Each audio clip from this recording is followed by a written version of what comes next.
Students, यहाँ पर है आपका most favourite topic mole concept. Chapter first का है, क्लास 9 में डिलीट हो चुका है, बट 9th क्लास के बच्चों को आई सजेस्ट कि उनको ये जरूरी पढ़ना चाहिए, और 11th वालों को तो पता है कि इसके बिना कोई काम नहीं चलना है।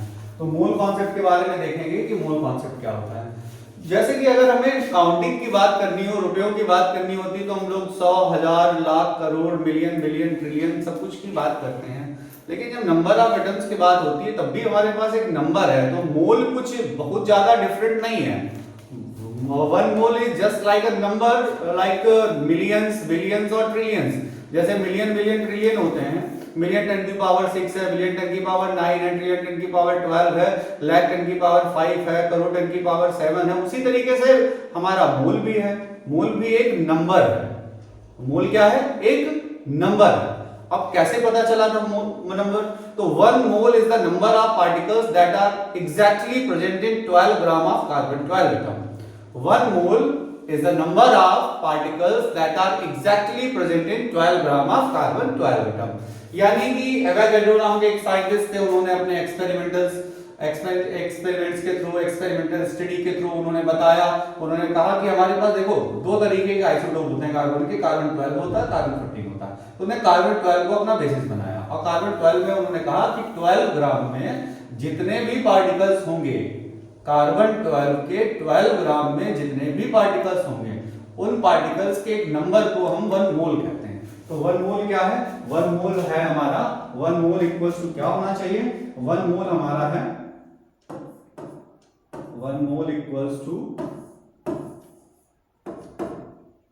6.022 10 to the power 23। तो 1 मोल किसके बराबर है? 1 मोल भी एक नंबर है। 1 मोल किसके इक्वल है? 1 मोल तुम्हारा 6.022 10 की पावर 23 के इक्वल है। 1 मोल किसके इक्वल है? 1 मोल इक्वल्स टू 6.022 10 की पावर 23। ये देखिए 1 मोल का मतलब 6.022 10 to the power 23। तो ये पार्टिकल्स थे, किसके अंदर थे? 12 ग्राम ऑफ कार्बन 12। तो 1 mole is the number of particles that are present in 12 gram of carbon 12 particles. और कितने पार्टिकल्स आए थे? 6.022 10 की पावर 23 आए थे। और इसी नंबर को आगे कहा गया एवोगाड्रो नंबर। Avogadro number. अच्छा देखो, इसका प्रैक्टिकल करके अगर हम लोग देखें, कोई कहे कि हम तो भैया नहीं मानते, तो काउंट करो भाई, 6.022 10 की पावर 23 में पता नहीं कितने जन्म ले लोगे, पता नहीं कितनी बार धरती उत्पन्न होगी, नष्ट हो जाएगी, लेकिन आप इतना बड़ा नंबर आप काउंट नहीं कर सकते हो। तो आपको उनकी स्टडीज के थ्रू मानना ही पड़ा कि 1 मोल क्या होता है? Number of particles that are present in 12 gram of carbon 12 atom, जो कि किसके बराबर था? 6.022 10 की पावर 23 के बराबर था।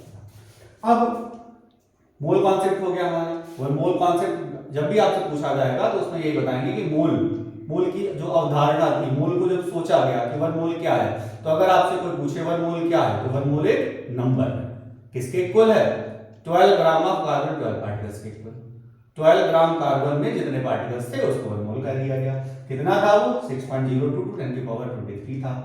और इसका दूसरा नाम एवोगाड्रो नंबर कहा गया, और इसको Na से डिनोट किया जाता है। अब हमने कुछ यहाँ पर चीजें लिख रखी हैं जो काफी आपको परेशान करती होंगी क्लास 11th में। जैसे कि ग्राम एटम्स। ग्राम एटम्स क्या होता है? मोल का ही दूसरा नाम, मोल एटम्स का ही दूसरा नाम ग्राम एटम्स होता है। जैसे कि अगर हम ये कहें कि सोडियम के 1 ग्राम एटम्स हैं, तो 1 ग्राम एटम्स का मतलब नहीं है सोडियम के 1 ग्राम एटम्स का मतलब 1 ग्राम, और एटम्स बाद में लिखा हुआ अलग चीज है, लेकिन 1 ग्राम एटम्स का मतलब होता है 1 मोल। तो ग्राम एटम्स का मतलब क्या है? मोल। जैसे कहा जाए how many gram atoms of calcium are present in 40 gram of calcium, तो 1 ग्राम एटम। 1 ग्राम एटम का मतलब 1 मोल। तो ग्राम एटम मोल का ही दूसरा नाम है, तो परेशान होने की जरूरत नहीं है। अगर आपसे कहा जाता है calculate number of gram atoms, यानी कि आपको क्या कैलकुलेट करना है? मोल्स कैलकुलेट करना है। फिर एटॉमिक मास कभी आ जाता है, कभी ग्राम एटॉमिक मास आ जाता है। तो जो बचा एटॉमिक मास होता है, atomic mass is the mass of 1 atom. Atomic mass is the mass of 1 atom. जैसे कि क्लोरीन का एक एटम का मास एवरेज में कितना लेते हैं? 35.5 यूनिट, कितना लेते हैं 35.5 यूनिट, और 1 यूनिट की जो वैल्यू होती है वो होती मास ऑफ प्रोटॉन के इक्वल 1.67 10 की पावर -27 केजी के। यानी कि जब आपसे एटॉमिक मास की बात कही जाएगी तो आप यूनिट में कहेंगे, जब आपसे ग्राम एटॉमिक मास की बात कही जाएगी तो आप ग्राम में कहेंगे। तो क्लोरीन का ग्राम एटॉमिक मास कितना है? तो क्लोरीन का ग्राम एटॉमिक मास 35.5 है, और क्लोरीन का एटॉमिक मास कितना है? तो 35.5 यूनिट है। तो ग्राम एटॉमिक मास में क्या मतलब होता है? ग्राम एटॉमिक मास का मतलब होता है मास ऑफ 1 मोल एटम्स।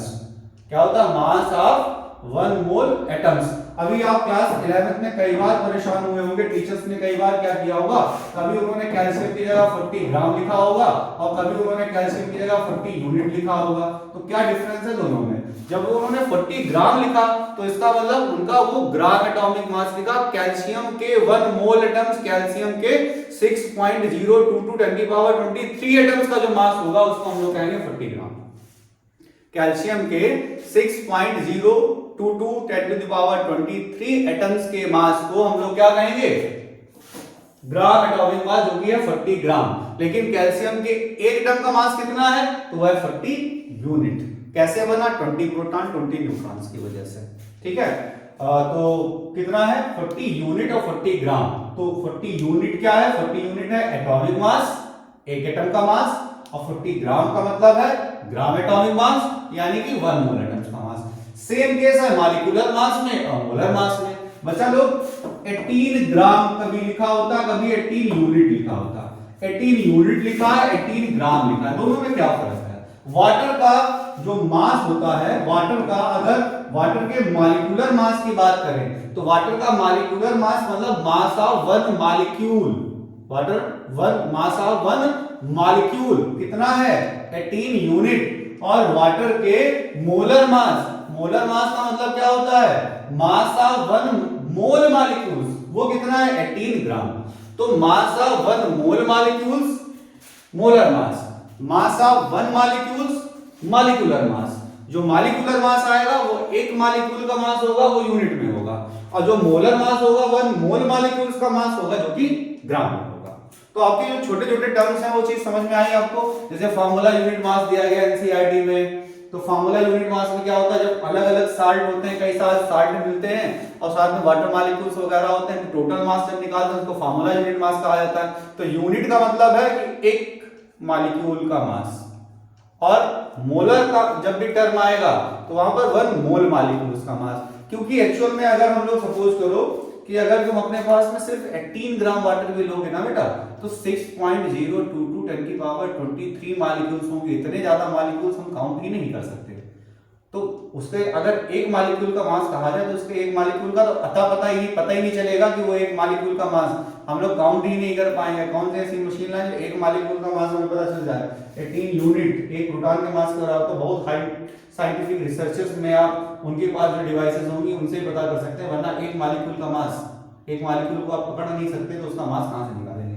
तो मोलर मास का मतलब 1 मोल मॉलिक्यूल्स का मास, जो कि किसमें होगा? ग्राम में। और मॉलिक्यूलर मास एक मॉलिक्यूल का मास, जो कि किसमें होगा? यूनिट में।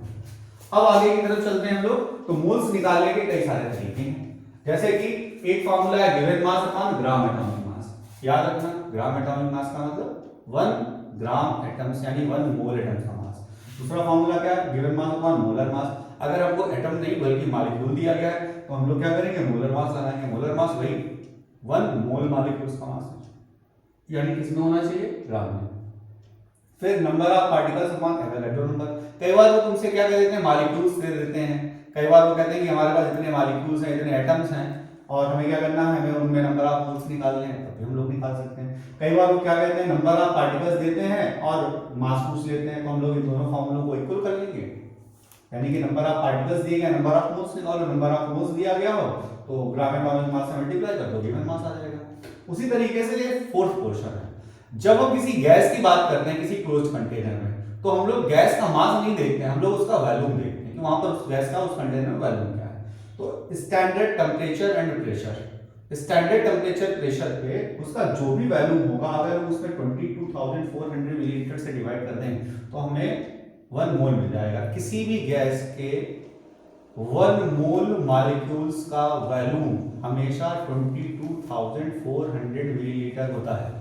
किसी भी गैस को, कोई भी गैस हो, हाइड्रोजन हो, नाइट्रोजन हो, क्लोरीन हो, इररिस्पेक्टिव ऑफ देयर नेचर, कोई भी गैस हो, अगर उसका स्टैंडर्ड टेम्परेचर प्रेशर है तो हम लोग हमेशा उसको क्या कहेंगे, हम लोग हमेशा उसके वैल्यू को 22,400 मिलीलीटर कहेंगे, यानी कि 22,400 मिलीलीटर का मतलब 1 मोल होता है।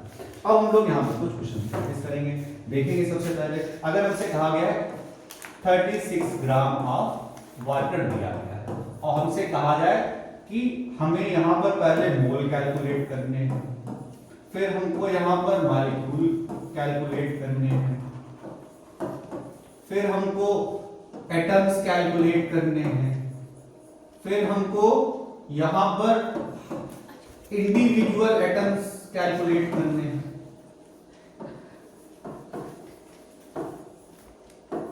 तो सारी चीजें हमारी यहां पर हम लोग आगे दिखा के देखेंगे। तो वहां पर 22,000 मिलीलीटर ही रहेगा, ठीक है। अगर हम 22.4 लीटर कहते हैं इस स्लाइड में, अगर हम लोग यहाँ पर 22.4 लीटर कहते हैं तो लीटर रहेगा वरना मिलीलीटर रहेगा। अगर ऐसा कोई डाउट आपके मन में आता है तो अगर हम लोग यहाँ पर मिलीलीटर लिए हैं तो नीचे भी मिलीलीटर लेंगे, मिलीलीटर लेंगे तो 22,400 मिलीलीटर आएगा। अगर हम यहाँ पर लीटर लेते हैं तो यहाँ पर 22.4 लीटर आ जाएगा। अब कोई डाउट नहीं है ना। अब आगे बढ़ते हैं, जो हम जो स्लाइड पढ़ रहे थे वो स्लाइड में देखते हैं। अगर हमारा 36 ग्राम ऑफ वाटर आता है, अब 36 ग्राम ऑफ वाटर में हमें मोल निकाल लें, मॉलिक्यूल्स निकाल लें, एटम्स निकाल लें, इंडिविजुअल एटम्स निकाल लें, बहुत सारी चीजें हैं यहाँ पे। अगर आपको मोल कॉन्सेप्ट बिल्कुल भी क्लियर नहीं है तो इस वीडियो को देखने के बाद में आपको कोई डाउट नहीं रह जाएगा, जीरो से पढ़ा है। 9th क्लास के बच्चों को भी एक चीज पढ़नी चाहिए, भले ही वो डिलीटेड पोर्शन में अब आ चुका है, क्योंकि आप हमेशा कुछ खेलने के लिए पढ़ाई नहीं कर रहे हैं, आप सीखने के लिए पढ़ाई कर रहे हैं। देखते हैं, तो सबसे पहले हमें वाटर का निकालना होगा, मोलर मास ऑफ वाटर। पहले हम लोग निकालेंगे मोलर मास ऑफ वाटर। तो वाटर का मोलर मास बच्चा लोग कैसे निकाला जाएगा, 2 × 1 प्लस ऑक्सीजन का कितना होता है 16, तो 2 + 1 2 + 16 कितना आ गया 18। क्या लिखना चाहिए, यूनिट लिखना चाहिए कि ग्राम, तो यहाँ पर हमने लिखा है मोलर मास, यानी कि हमको लिखना चाहिए ग्राम। हो गया, हमने मोलर मास निकाल लिया। तो मोल का एक कौन सा फॉर्मूला लगाएं इसमें, मोल में हम लोगों को लगाना चाहिए mass upon given mass upon molar मास, गिवन मास अपॉन मोलर मास, हमें लगाना चाहिए गिवन मास अपॉन मोलर मास। तो बच्चा लोग गिवन मास कितना है 36 ग्राम, बच्चा लोग मोलर मास कितना है 18 ग्राम, तो मोल्स कितने हो गए 2 मोल्स, ठीक है 2 मोल्स आ गए। ओके, तो 2 मोल्स आए। अगर हमसे कोई कहे कि मॉलिक्यूल बता दो, तो MOLES मोल्स का मतलब क्या होता है 6.022 × 10⁻23। तो सॉल्व करने पर कितना हो गया 1.0 1.2044 10⁻24 मॉलिक्यूल्स आ रहे हैं। मोल से मॉलिक्यूल्स निकालने के लिए क्या करेंगे, सिर्फ एवोगाड्रो नंबर से मल्टीप्लाई कर दो, मोल से मॉलिक्यूल बन गए।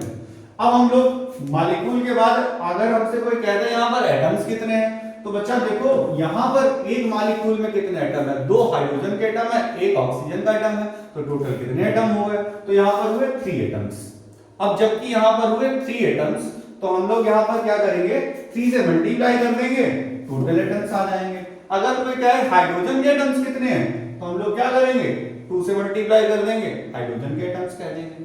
अगर कोई हमसे कह दे ऑक्सीजन के एटम्स कितने हैं, तो हम लोग 1 से मल्टीप्लाई कर देंगे, ऑक्सीजन के एटम्स आ जाएंगे।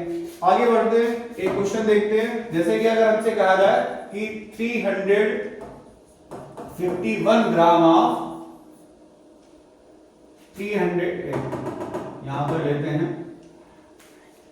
306 ग्राम ऑफ एल्यूमिनियम ऑक्साइड, इसमें हमको नंबर ऑफ ऑक्साइड आयंस बताने हैं, नंबर ऑफ ऑक्साइड आयंस बताने हैं 306 ग्राम ऑफ Al2O3 में बताना था। अब हम लोग यहां पर क्या करेंगे, वही हमारा सबसे पहला स्टेप मोलर मास निकालते हैं। तो मोलर मास कितना आ जाएगा Al2O का 3 का 2 into 27 plus 3 into 16। भाई ये तो याद नहीं करना पड़ेगा आपको मोलर मास। तो हम लोग यहाँ पर क्या करेंगे 54 plus 48 सॉल्व करने पर कितना आ गया 102 आ गया। अब हम लोग क्या करेंगे नंबर ऑफ मोल्स निकालेंगे। तो नंबर ऑफ मोल्स निकालने के लिए क्या करना चाहिए मास अपॉन मोलर मास।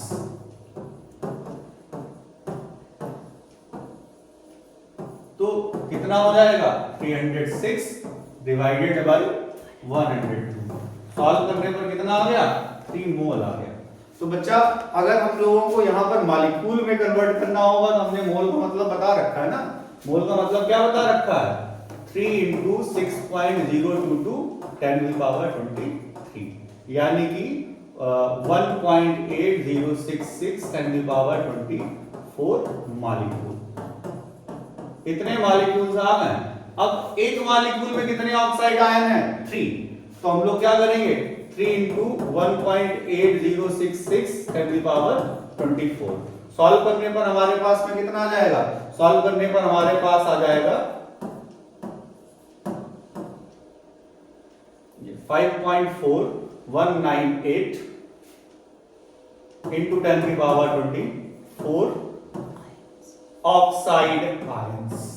अगर हमसे पूछा जाए ऑक्सीजन के एटम्स कितने हैं तब भी उतने हैं, ऑक्साइड आयंस कितने हैं तब भी उतने ही हैं।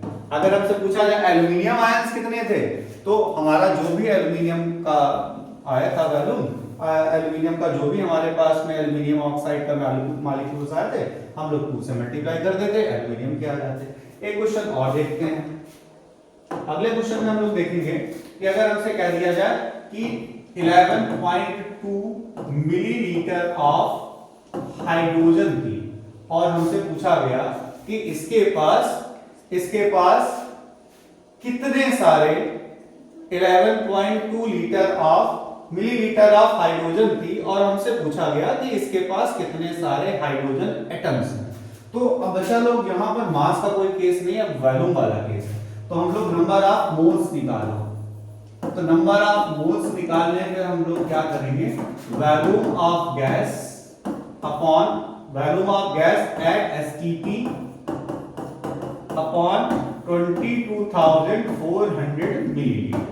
अब हमने क्या किया 11.2 डिवाइड बाय 22400 ठीक है और सॉल्व करने पर 2 और ये आ जाएगा 224 into 10 की पावर अगर सॉल्व हम लोग करते हैं तो हमारे पास में आ जाना चाहिए 10 की पावर -3। तो सॉल्व करने पर 0.5 into 10 की पावर -3 मोल्स। अब इसको हम लोग कन्वर्ट करेंगे मॉलिक्यूल्स में। तो 0.5 into 10 की पावर -3 into 6.022 10 की पावर 23। तो सॉल्व करने पर 3.011 10 की पावर 20 ये इतने मॉलिक्यूल्स आ गए। अगर इतने मॉलिक्यूल्स आए तो एटम्स कितने होंगे 2 से मल्टीप्लाई कर लो 6.022 10 की पावर 20 एटम्स। ओके यानी कि अगर हमें मास दिया गया एटम का नंबर ऑफ एटम्स पूछे गए मॉलिक्यूल्स पूछे गए सारी चीजें निकाल पा रहे हैं इंडिविजुअल एटम्स पूछे जा रहे हैं आयंस पूछे जा रहे हैं सब कुछ कर रहे हैं यहाँ पर कोई प्रॉब्लम नहीं है। थोड़ा सा क्वेश्चन अगर हमारा डीप बनाया जाता है जैसे घुमा फिरा के पूछा जाता है कि किसी सैंपल में कैल्शियम कार्बोनेट का जो मास था वो 0.1 ग्राम निकला वहां पर कितने कार्बोनेट आयंस थे इस टाइप का क्वेश्चन अगर हमसे पूछ दिया जाता तो हम लोग यहाँ पर कैसे निकालेंगे।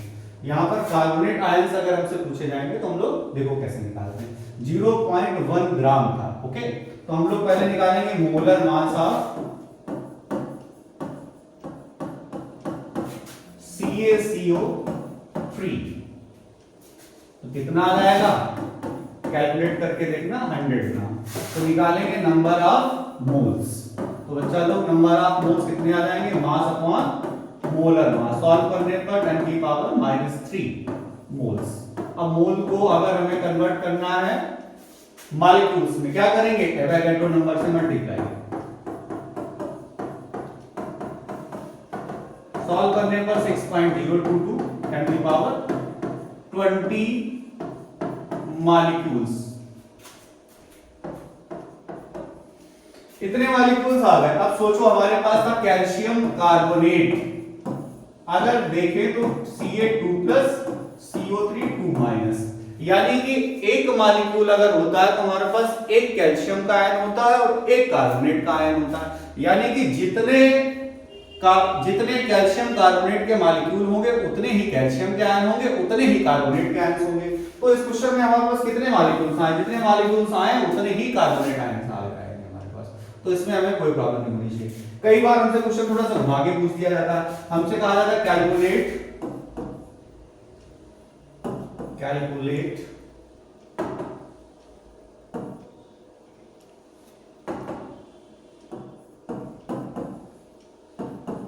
mass of 36 gram of 360 gram of 360 moles of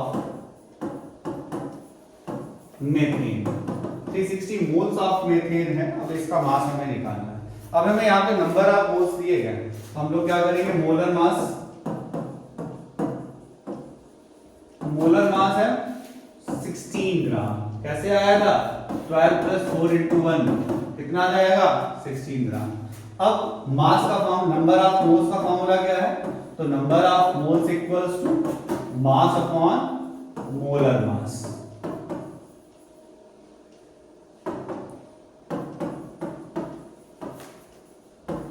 मास कितना है हमारे पास में पता नहीं, तो मास का फॉर्मूला कैसे निकालेंगे, number of moles into molar mass.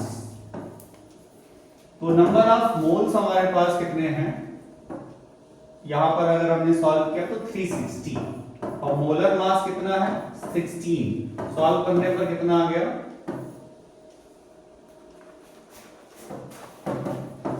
ग्राम, यानी कि 5.76 kg। ठीक है। मास अगर हमें निकालना था तो हमने मास को कैसे कैलकुलेट किया, मोल्स हमें पता थे, मोलर मास हमें पता था, तो नंबर ऑफ मोल्स का फार्मूला मास अपॉन मोलर मास है, तो मास का फार्मूला क्या हो जाएगा, number of moles into molar mass. तो कुल मिला के वो जो ये जो चार फार्मूले हैं हमारे, इनको ही आपस में घूम फिर के आपको यूज कराना है। यानी कि एक फार्मूला है number of particles upon Avogadro number, एक फार्मूला है given mass upon gram atomic mass, एक फार्मूला है volume of gases STP upon 22,400 millilitre, एक फार्मूला है गिवन मास अपॉन मोलर मास। अगर आपको मोलर मास निकालना आता है तो इन चार फार्मूलों से आपके जो भी क्वेश्चंस बन सकते हैं वो सारे ही इन फार्मूलों से सॉल्व किए जा सकते हैं। तो मोल कॉन्सेप्ट के बिना आपको मोलारिटी नहीं आएगी। तो मोलारिटी के टर्म्स को हम लोग नेक्स्ट वीडियो में, कंसंट्रेशन को नेक्स्ट वीडियो में कवर अप करेंगे। अभी आपको नंबर ऑफ मोल्स को प्रैक्टिस करनी है। ज्यादा से ज्यादा इस वीडियो को शेयर करेंगे। Thank you.